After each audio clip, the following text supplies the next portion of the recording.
सभी छोटे बड़े श्रोताओं को सुनीता भटनागर का प्यार भरा नमस्कार। ऑडियो स्टोरीज के हमारे चैनल कहानी जगत में आप सभी का स्वागत है। हिंदी कहानियों की श्रृंखला में आइए आज सुनते हैं अनघ शर्मा जी द्वारा रचित कहानी चीनी मिट्टी रेशम पानी।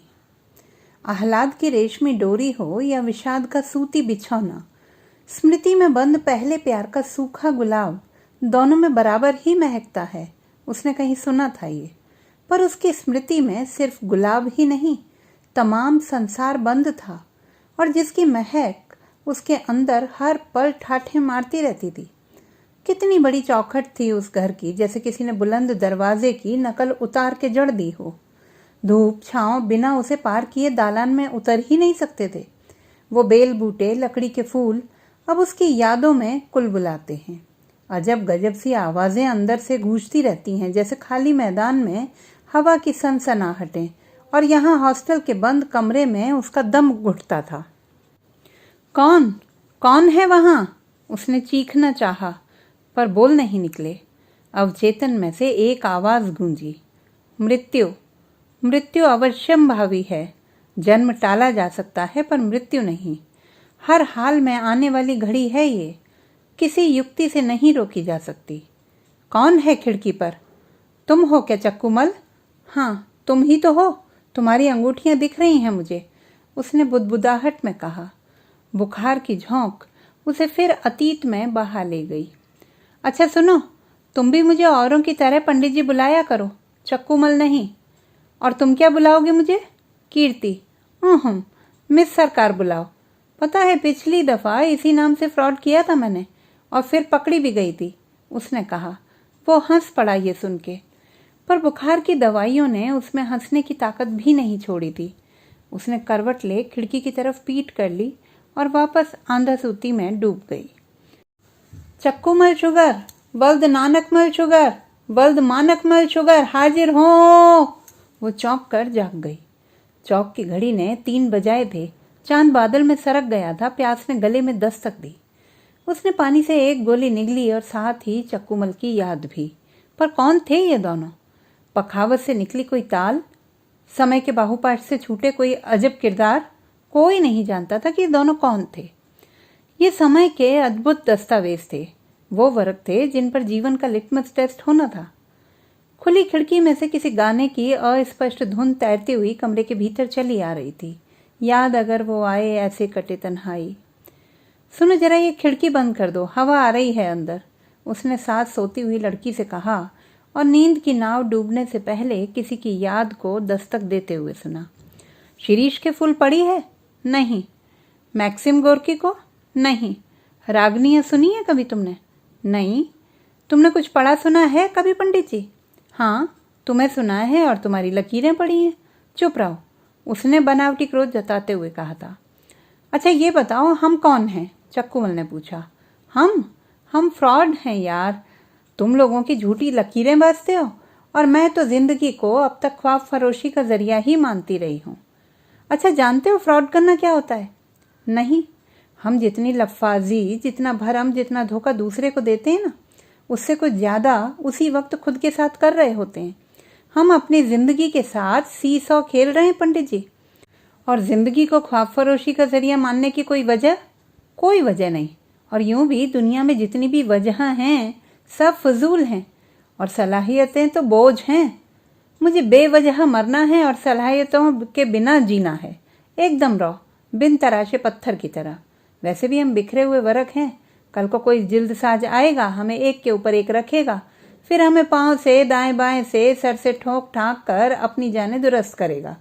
उसके बाद हमसे बिना पूछे हमें अपनी मन मर्जी आड़ा टेढ़ा सिल देगा। जिंदगी सिलने से पहले पूछने का मौका नहीं देती। अगर मौका दे तो दुनिया भर की किताबों के 2/3 वर्ग कहेंगे कि हमें आज़ाद रहने दो, उड़ने दो। पर कुछ वर्ग ढीठ होते हैं। ये इतनी जोर से अपने कंधे फड़फड़ाते हैं कि जिल्द का धागा टूट जाए। हाँ, तुम कह सकते हो कि उन्होंने खुदकुशी कर ली। मैं इसी तरह का एक वर्ग हूँ पंडित जी, जिसे आज़ाद रहना है। मैं कल को चाहूँ तो तुम्हें भी छोड़ के जा सकती हूँ। वो अवाक उसके चेहरे को देखता रह गया। माई की जय, माई की जय। हर ओर से उठती आवाज़ें उसके अंदर सिहरन पैदा कर रही थीं। उसने अपनी पसीजी हथेलियों को देखा, फिर एक दूसरे में यूं चिपका दिया जैसे सामने बैठी भीड़ को नमस्कार किया हो। पंडाल में दूर दूर तक औरतें कतार की कतार दम साधे माई को सुनने के लिए बैठी थी। इतनी बड़ी भीड़ देखकर वह सक पका गई। सोचा कि भाग जाए, पर दुनिया को ठगने वाली यूं जरा सी भीड़ देखकर भाग जाए तो उसकी बरसों की ट्रेनिंग पर लानत होगी। काली किनारी की सफ़ेद तांत में उसने खुद को सामान्य से अलग दिखने का प्रयास किया था, और जिसमें वह सफल भी हो गई थी। कम उम्र सी एक अद्भुत चमक थी उसके चेहरे पर, जैसे शांत निर्मल ईश्वर की छाया पड़ गई हो। पर वो जानती थी कि ये कमाल उसके प्रसादन भोगी हाथों का है। ऊंचे तख्त पर बैठकर उसने एक नज़र सामने डाली। एक हुजूम को अपने सामने नतमस्तक देखकर उसके आत्मविश्वास की पतवार वापस तन गई। उसने सधी आवाज में कहना शुरू किया, प्रेम हर मस्तिष्क में एक गर्भाशय रोप देता है। इस गर्भाशय में अनगिनत यादें संतति के रूप में पनपती रहती हैं। प्रेम सफल तो अच्छी सुखद यादों की संतान जन्म लेती है, और अगर असफल तो बुरी दुखद यादों की संतान जन्म लेती है। प्रेम में संतति का जन्म निश्चित है, और संतति कैसी हो ये प्रेम की सफलता असफलता पर निर्भर करता है। भीड़ दम साधे सुनती रही उसे। कहीं पत्ता भी खड़कने की आवाज़ नहीं थी। गूंज रही थी तो बस माई की आवाज़। उसने देखा उसके शब्दों का जादू चल गया और सब मंत्र मुग्ध से जड़ हो गए हैं। वो झटके से उठी और मुड़कर वापस अंदर चली गई। ये नई अदा सीखी थी आजकल उसने। एक रहस्य का माहौल तैयार करो और फिर सबको उस आवरण में छोड़कर निकल जाओ। पीछे जय जयकार की आवाज़ गूंजती रहे। अंदर कमरे में उसने देखा कि चक्कूमल मेज पर चढ़कर बैठा हुआ है। आओ, बहुत बढ़िया बोला तुमने। जय जय की आवाज़ यहाँ तक आ रही है। थक गई। अच्छा आओ यहाँ बैठो मेरे पास, उसने मेज़ पर एक तरफ खिसकते हुए कहा। नहीं ठीक है, पहले जरा ये मेकअप उतार लूँ। एक सलाह दूँ क्या? यूं ही प्रेम का पथ दिखाती जाओ लोगों को, भला होगा उनका। बालों में से जूड़ा पिन निकालते निकालते हाथ एकदम रुक गए उसके। चेहरे पर हल्की विद्रूप की लहर आई और आंखों में ठहर गई। क्या बचता है बाद में बवंडरों के, आंधियों के, बगुलों के? कुछ भी नहीं, सिवाय होंठों पर रेत और हलक में चटकती प्यास के। खुलूस के नाम पर पंडित जी आप लोगों को प्यार की सीख बांटते हैं, यानी कि बवंडर बांटते हैं, आंधी बांटते हैं, बगुले बांटते हैं, प्यास बांटते हैं। मुझे इसीलिए आपकी 2 कौड़ी की नसीहतों में रत्ती भर भी इंटरेस्ट नहीं होता पंडित जी। जानते हो ये प्रेम हल्की डोरियों की तरह पीठ पर कसा होता है। धीरे धीरे ये डोरियां घिस जाती हैं, बदरंग हो जाती हैं, टूट जाती हैं। एक बार ये टूटी तो कोई भी दर्जी इनका टांका नहीं जोड़ सकता। इनके टूटने से पीठ और छाती दोनों का नंगापन चमकने लगता है। कोई बिरला ही अपनी पीठ पर ये डोरियां कसी रख पाता है। कोई बिरला ही प्रेम निभा पाता है चक्कूमल। लाउड स्पीकर से आता शोर अब थम गया था। नेपथ्य का जय जयकार भीड़ के साथ विदा ले चुका था। अब यूं लगता था मानो वो दोनों ही अकेले छूट गए हों यहाँ, और बाकी सब परिधि लांग गए हों। जरा चारमिस तो पकड़ाना, उसने कहा। तो फिर हम साथ क्यों हैं? उसने क्रीम पकड़ाते हुए पूछा। प्यार के लिए। मतलब कि हम अपनी ज़रूरतों को प्यार का नाम पहना देते हैं। हम अपनी सुविधा के लिए अलग अलग चीज़ों को एक दूसरे पर आरोपित कर देते हैं। कैसी ज़रूरतें? देह की, पैसों की, हंसने बोलने की, कपड़े लत्तों की, खाने पीने की। एब्सकॉन्डर हैं हम, भगोड़े अपने अपने जीवन से। मैं एक शादीशुदा लड़की जो अपनी नीरस उबाऊ शादी से भाग गई धोखाधड़ी करके। वो तो भले लोग थे कि कोई तमाशा नहीं किया उन्होंने। और तुम गणित के मास्टर जो 4 ट्यूशन भी नहीं जुटा पाया अपने लिए, अब थक हार के पिता की पंडिताई को ही आगे बढ़ा रहे हो। बोगनवेलिया के कई कई रंग वाले फूलों को एक साथ सजाने से कहीं इंद्रधनुष बनता है? उसके लिए धूप पानी की ज़रूरत होती है। मैं और तुम खेत मड़वे की मिट्टी और पोखर का पानी हैं, जिन्हें अपने ऊपर अपने असली रंग रूप पर बेतरह शर्म है। इसलिए जो अपने ऊपर चीनी मिट्टी रेशम पानी का मुलम्मा चढ़ाए रखते हैं ना, हमारी जिंदगी मेटाफर पर टिकी है। हम हर बीतने वाले क्षण, बीतते पल, जीवन के पुराने बीते हुए या बीतने वाले बदरंग हिस्से को किसी न किसी काल्पनिक सुंदर चीज से बदल लेते हैं। तुम मेरे झुर्रियों वाले चेहरे को चांद कहते हो और मैं तुम्हारी सांसों को आग की लपट। पर जानते हो चक्कूमल, मैंने तुम्हें कभी नहीं बताया कि तुम्हारी सांसें कितनी ठंडी है और तुम कितने बुरे खर्राटे लेते हो। पता है, मैं जब जब तुम्हारे यहाँ रुकी एक दिन भी इन आवाज़ों की वजह से सो नहीं पाई। नहीं, तुमने ही कभी कहा कि ये झुर्रियाँ मुझे बदसूरत बना रही हैं। हम फ्रॉड हैं, बेहतर हो एक दूसरे को छोड़कर दुनिया को ठगें। ये चांद वांद छोड़ो और असल ज़िंदगी में लौट आओ पंडित जी। अच्छा, तुम्हारा लेक्चर ख़त्म हो गया हो तो सोने चलें? नहीं, थक गई हूँ, आज यहीं अपने कमरे में सोऊंगी। चलो बाय, गुड नाइट। बाय। एक सुबह वो भाग गई, सब लेकर फरार, उसके सर पंडाल और होटल का खर्च और बटुए में 7,000 रुपये छोड़कर। अब चाहे वो घर जाए या चीज़ों का बिल चुकाए। जून के 9 तपे के बाद भी अब तक लू के असर से दहक रही हैं। ऐसी ही एक गर्म और अंधेरी रात में वो पराए अनजान शहर में भटक रहे थे, जैसे अज्ञातवास में छुपे पांडवों को ढूंढ रहे हों। रिक्शे पर बैठे नानकमल शुगर ने इधर उधर देखा। माथे पर आया हल्का पसीना कुर्ते की बाह से पहुंचा और आंखें अंधेरे में यूं गड़ा दी मानो समय के पार झोंक रहे हों। रात के निविड़ अंधेरे में निस्पंदित चुप्पी कभी कभी किसी जुगनू की चमक से स्पंदित हो उठती थी। थोड़ी देर बाद ही सही, पर नानकमल शुगर की आंखें उस अंधेरे में चीजें देखने की अभ्यस्त हो गईं। कुछ दूर ईंटों की एक लंबी मीनार नुमा चिमनी के पास एक बल्ब टिमटिमा रहा था और कहीं पास से पानी के तेज बहने की आवाज़ आ रही थी। परिवेश से परिचित होने के बाद उन्होंने एक बड़े दरवाजे के पास रिक्शा रुकवा लिया। क्यों भैया, तेल मिल कंपाउंड का लड़कियों का हॉस्टल यही है? है तो यही, पर किससे मिलना है पंडित जी? चौकीदार ने पूछा। हमारी बिटिया है यहाँ। नाम? कीर्ति। कीर्ति शुगर नाम है। जरा बुलवा दो भैया। पंडित जी, इतनी रात में तो लड़कियों से कोई नहीं मिल सकता, सुबह मिलना। अब तो अब रात में कहाँ हम वापस जाएं? कहूँ नहीं, यहीं बैठो हमारी बेंच पे। अच्छा, ये तो इतनी जोर का पानी कहाँ बह रहा है भैया? ये सामने जो देख रहे हो पंडित जी, ये गत्ता फैक्ट्री है। गत्ता गलाया जाता है यहाँ। सवाई का गंदा सड़ा पानी बहता रहता है। काम तो यहाँ अच्छा है तुम्हारे शहर में। तुम कहाँ के रहने वाले हो पंडित जी? मुजफ्फरनगर। तंबाकू खाओ पंडित जी? नहीं, तुम ही खाओ, हमने तो सालों हुए छोड़ दी। खाए लो पंडित जी, मैनपुरी की कपूरी है, अच्छे अच्छे तरसते हैं इसके लिए। अच्छा लाओ, चुटकी भर खिला दो फिर। एक बात बताओ पंडित जी। क्या? ये शुगर कौन पंडित होते हैं? पहली बार सुन रहे हैं। नहीं भाई, वो तो हमारे बाप शुगर मिल में मुलाजिम थे, तो गांव खेड़ा में शुगर के नाम से ही बुलाए जाने लगे। अच्छा, राजेश पायलट की तरह? ही। सुनो, क्या हम सो लें इस बेंच पर? सो पंडित जी, हम तो वैसे भी राउंड लगाने जा रहे हैं। अगली सुबह का सूरज बड़ी देर से निकला, या पंडित नानकमल शुगर देर तक सोते रहे। देर गए जब उठे तो पूरा हॉस्टल लड़कियों के रंग रूप से गुलजार था, पर एक वो ही नदारत थी जिसे ढूंढने वो बड़ी दूर से इस देहरी पर आ खड़े हुए थे। दिन से दोपहर हुई और अब तो दोपहर भी सांझ में ढलने को तत्पर दिख रही थी। बैठे बैठे पंडित जी अब ऊबने लगे थे और यूं भी सुबह से लेकर अब तक उनकी कई बार पड़ताल की जा चुकी थी। वो अनमने से बैठे थे कि एक लड़की उनके सामने आ खड़ी हुई। दोनों ने एक दूसरे को देखा और बीच में आए समय के लंबे 8 सालों के अंतराल को पार करके लड़की ही पहले बोली। बड़े पंडित जी, आप पहचान लिया बिटिया? हम तो सोचे थे कि जिन इतने सालों बाद पहचानोगी भी या नहीं।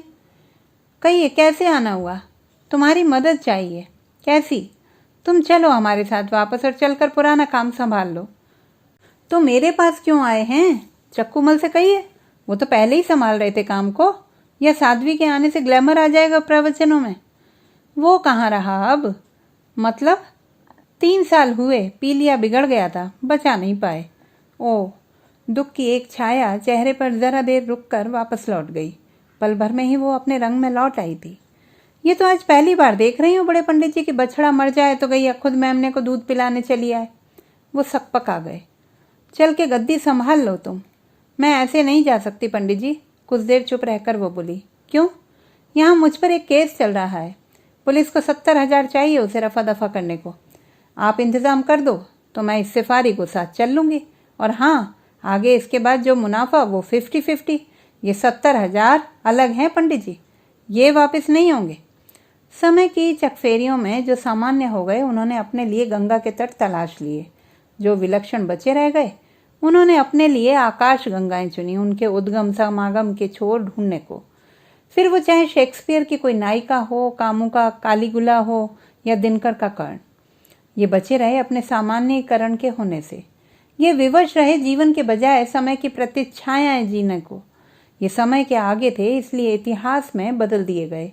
इन्होंने प्रेम मांगा था तो पीड़ा के भागी बने, पर हमारा क्या, जो इस सामान्य और विलक्षणता के बीच के खाने में आ पड़े थे, जिन्हें ना ही कभी गंगा का तट ही मिला और ना ही कोई आकाश गंगा। हम शिव की तरह गरलपान को बाध्य रहे। हम साधनहीन लक्ष्य रहे, ऐसे पड़ाव रहे जिन्होंने बीच रेगिस्तान में लोगों को सुस्ताने के लिए छांव तो दी, पर कभी नखलिस्तान बनने की हिम्मत नहीं जुटा पाए। डायरी लिखते लिखते जाने कब उसकी आंख लग गई। आजकल उस पर ऐसी थकान बड़ी तारी रहती थी। उठते बैठते चलते फिरते उसे ऐसा लगता था मानो शरीर की सारी ताकत किसी अनजाने अदृश्य रास्ते से बाहर जा रही हो। देर गए जब वो जागी तो देखा सामने एक नौजवान बैठा हुआ है। आ गए तुम? समय के बड़े पाबंद हो। जी शुक्रिया। बुखार कैसा है अब आपका? अब तो ठीक है, काफ़ी ठीक है। बुखार की वजह से तुम्हारा काम काफ़ी डिले हो गया ना? वैसे क्या करोगे मेरा इंटरव्यू छाप कर? एक सलाह मानो, छोड़ दो ये आइडिया, पचड़े में फंस जाओगे। क्या नहीं पता लगना चाहिए लोगों को आपके बारे में? कब तक गुमनाम रहेंगी? किसी झंझट में मत फंसा देना मुझे ये सब छाप के। निश्चिंत रहिए। फिर क्या हुआ? किस में? आपकी जीवन यात्रा में। बस यात्रा थी, अब समाप्ति की ओर पहुंच रही है। अगले अक्टूबर में 62 की हो जाऊंगी। समय है, बीत ही जाता है। फिर भी बताइए तो क्या पंडित जी आए वापस? हाँ, 15 दिन बाद नानकमल वापस आए 70,000 लेकर और मुझे साथ ले गए। आश्रम भी अब पहला जैसा नहीं रह गया था। हालांकि पुराना पक्का हिस्सा अब तक काफ़ी कुछ वैसा ही था, जिसमें कहीं कहीं खुली जगहों को बांस और कनातों से ढककर छोटे पंडाल जैसे रूप में बदल दिया गया था। फिर आश्रम वापस जाकर कई महीनों तक गीता के पाठ सुनाया करती थी मैं। भीड़ तो जुट रही थी, पर उतनी नहीं जो नानकमल को संतुष्टि दे सके। फिर एक दिन वो एक नए आइडिया के साथ आ गए। क्या? यही कि मुझे गीता पाठ की आवृत्तियां छोड़कर आने वाली औरतों को होम साइंस टाइप के लेक्चर देने चाहिए। मसलन शादी संबंधी, पति को खुश रखने संबंधी, सेक्स संबंधी। कई बार मुझे यूं भी लगता था कि चक्कूमल के इलाज में जानबूझकर ढिलाई बरती गई होगी, पर मैंने कभी जांच पड़ताल करने की कोशिश नहीं की। क्यों? पैसा? यूं भी उसके होने ना होने से मुझे कोई फर्क नहीं पड़ता था, और फिर आश्रम में कोई तकलीफ भी नहीं थी। मज़े से गुजर रही थी जिंदगी, और वो कोई ट्रैप नहीं था जहां मुझे झटपटाहट होती। मैंने खुद चुना था वहां रहना। पहले भी जब छुटमलपुर से आई थी तब भी रही थी उसी आश्रम में चक्कूमल के साथ। छुटमलपुर?